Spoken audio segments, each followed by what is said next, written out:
Bus యాత్ర, బస్సుకి ticket కొనుక్కొని ఎక్కబోయే జగన్మోహన్ రెడ్డి బస్ యాత్రని తెలుగుదేశం పార్టీ స్వాగతిస్తుంది. 5 ఏళ్లలో మొట్టమొదటిసారి జనాల్లోకి వస్తున్న జగన్మోహన్ రెడ్డిని తెలుగుదేశం పార్టీ స్వాగతిస్తుంది. గత 5 ఏళ్లుగా ఏ రోజు కూడా జనాల్లో రాని, జనాల్లో తిరగని ఈరోజు ఎలక్షన్స్ రాగానే బస్సు యాత్ర గుర్తొచ్చింది. ప్రజల్లోకి వస్తున్న జగన్మోహన్ రెడ్డికి సుస్వాగతం, స్వాగతం, సుస్వాగతం. ఈరోజు కొన్ని ప్రశ్నలు ఉన్నాయి. ఆయన బస్సులో వచ్చినా హెలికాప్టర్లో వచ్చినా మాకేం పెద్ద ఫరక్ పడదు, మాకేం పెద్ద తేడా లేదు. కానీ మాకు కొన్ని అనుమానాలు ఉన్నాయి. మీకు అందరికీ తెలుసు ఏమని, 3 నెలల ముందర డీజీపీ గారు ఒక స్టేట్మెంట్ ఇచ్చారు. ఇంటెలిజెన్స్ ఏమని, జగన్మోహన్ రెడ్డి కుటుంబం మీద, జగన్మోహన్ రెడ్డి కుటుంబం మీద సెక్యూరిటీ ప్రాబ్లం ఉంది, అతని మీద థ్రెట్ ఉంది. కాబట్టి అతని చుట్టూ ఉండే పోలీసు బలగాల్ని పెంచుతున్నాం, ఎస్పీజీ లాంటి సెక్యూరిటీని పెంచుతున్నాం. వైఎస్ కుటుంబానికి ప్రపంచంలో ఎక్కడున్నా సరే వాళ్ళకి ఆంధ్ర రాష్ట్ర పోలీసు వాళ్ళకి భద్రత కల్పించాలి.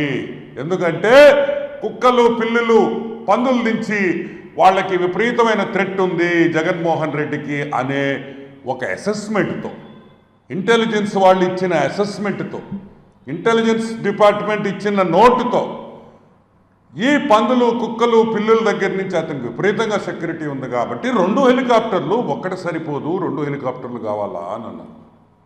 సరే, మోడీ గారు 3 హెలికాప్టర్లో వస్తారు కాబట్టి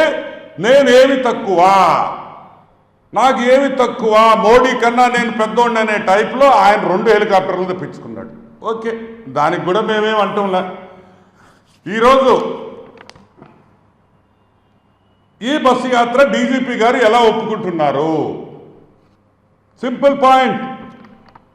ఈరోజు మొన్న వరకు ఉన్న సెక్యూరిటీ ఇష్యూస్, మొన్న వరకు సెక్యూరిటీ ఆయన జీవితం మీద ఒక థ్రెట్ ఉంది, ఆయన జీవితానికే ముప్పు ఉంది, పెను ముప్పు ఉందని చెప్పిన డీజీపీ గారు ఈరోజు ఏ విధంగా ఆయన్ని బస్సులో పోనిస్తారు అని మేము అడుగుతున్నాం. ఇప్పుడు థ్రెట్ లేదా అని అడుగుతున్నాం. థ్రెట్ ఉందా లేదా? లేదు. పోలీస్ వర్గాలు, ఇంటెలిజెన్స్ డిపార్ట్మెంటు, డీజీపీ వాళ్ళు అబద్ధాలు చెప్పారా? ఎందుకు చెప్పాల్సి వచ్చింది? ఇప్పుడు నేను అడుగుతున్నా, ఎక్కడికి పోయినా హెలికాప్టర్లో పోయాడు. ఏ మీటింగ్కి, ఏ ఊరికి 5 కిలోమీటర్లు, 6 కిలోమీటర్లకు కూడా ఆయన ఏ రోజు కూడా వెహికల్ ఎక్కల. ఆయన హెలికాప్టర్లో పోయాడు, హెలికాప్టర్లో వచ్చాడు.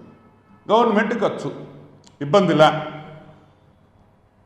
ఈ హెలికాప్టర్ నుంచి మీటింగ్ దగ్గరికి పోయేదానికి బ్యారికేడ్లు కట్టారు, చెట్లు కొట్టేశారు, పరదాలు కట్టారు, ఎవరికి కనిపించకుండా, అంటే కుక్కలు, పిల్లులు రాకుండా పరదాలు గిరదాలు కట్టి తీసుకోపోయారు. ఈరోజు బస్సు యాత్రలో ఆయన చేయబోయే బస్సు యాత్ర ఆల్మోస్ట్ ఒక 1500, 2000 కిలోమీటర్లు ఉంటుంది.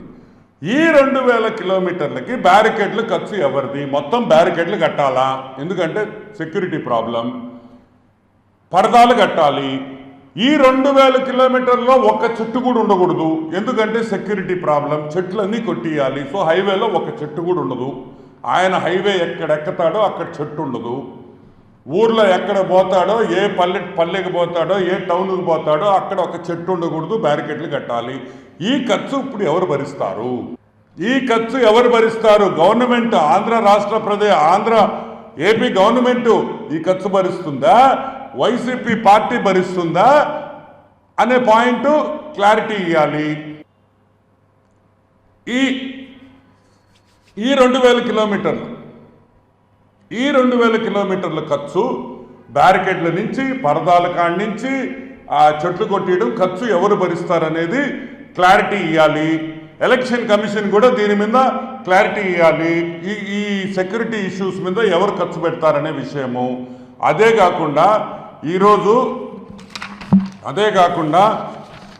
ఇవన్నీ లేకుండా బ్యారికేడ్లు లేకుండా, పరదాలు లేకుండా, చెట్లు కొట్టకుండా ఈరోజు జగన్మోహన్ రెడ్డి ప్రజల్లోకి వచ్చాడంటే ఈ 5 ఏళ్ళు ప్రజల్లో రాని దానికి, అబద్ధాలు చెప్పించిన దానికి, పోలీస్ డిపార్ట్మెంట్తో సెక్యూరిటీ ప్రాబ్లం ఉందని అబద్ధాలు చెప్పించిన జగన్మోహన్ రెడ్డి ఆంధ్ర రాష్ట్ర ప్రజలకి క్షమాపణ చెప్పాలి. క్షమాపణ చెప్పే బస్సు ఎక్కాలని కూడా తెలుగుదేశం పార్టీ డిమాండ్ చేస్తున్నాం. ఎందుకంటే ఇన్ని రోజులు నువ్వు ప్రజల్లోకి ఎందుకు రాలేదంటే రాకూడదు, సెక్యూరిటీ ప్రాబ్లం ఉందని చెప్పేసి నువ్వు రాలేదనే విషయం ప్రజలకి తెలుసు. ఈ 2000 కిలోమీటర్లు బ్యారికేడ్ల ఖర్చు కానీ, పరదాల ఖర్చు కానీ, అదేవిధంగా చెట్లు కొట్టడం ఖర్చు కానీ ఎవరు భరిస్తారు? స్టేట్ గవర్నమెంట్ భరిస్తుందా? వైసీపీ పార్టీ వాళ్ళు సొంత ఖర్చు, జగన్మోహన్ రెడ్డి సొంత ఖర్చుతో భరిస్తాడా అనే విషయం ప్రజలకి అందరికీ కూడా తెలియజేయాల్సిన బాధ్యత ఈరోజు జగన్మోహన్ రెడ్డి మీద ఉంది. లేదు, జగన్మోహన్ రెడ్డి మాట్లాడే సజ్జల్ గారు చెప్పాలి, మేము చెట్లు కొట్టాం, మాకు బ్యారికేడ్లు వద్దు, పరదాలు వద్దు, మేము ప్రజల్లోకి వస్తాం అని నువ్వు చెప్తే 5 ఏళ్ళు, ఈ 5 ఏళ్ళు నువ్వు పరదాలు కట్టుకొని, బ్యారికేడ్లు కట్టుకొని ప్రజా సొమ్మును దుర్వినియోగం చేసి ప్రజల్లోకి మమేకం కాకుండా, నువ్వు ప్రజల్లోకి రాకుండా, ఏమయ్యా నువ్వు ప్రజల్లోకి రాకుండా ఏవే క్షమాపణ చెప్పాలి. నేను అబద్ధాలు చెప్పాను, నేను రాలేదు, రాంగ్